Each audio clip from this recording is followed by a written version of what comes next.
Montala rail স্টেশনের উত্তর পাশে শাহজালাল মাদ্রাসার সামনে ভয়াবহ রেল দুর্ঘটনা। একটি পরিপূর্ণ মালবাহী ট্রেন অ্যাক্সিডেন্ট করে একদম নদীতে পড়ে গেছে। সেই নদীটি এখন তেলের খনি হয়ে গেছে। অনেক ক্ষয়ক্ষতি হয়ে গেছে সরকারের। এখানে রেল পোল সব কিছু ভেঙে তছনছ হয়ে গেছে। এখন এগুলো উঠানো হচ্ছে এবং কি রেলগুলো ঠিক করা হচ্ছে।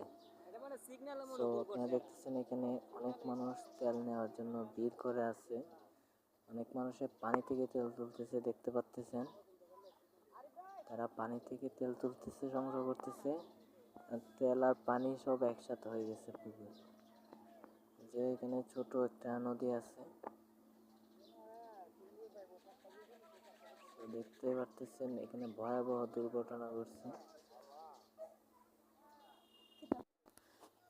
যারা যারা বাস্তবে দেখছেন তারা হয়তো বুঝতে পারবেন এখানে কতটা ভয়ানক একটা অ্যাক্সিডেন্ট হয়েছিল। যদি কোনো মানুষ থাকতো বা যাত্রীবাহী গাড়ি হইতো, এখানে শুধু রক্ত আর রক্ত থাকতো।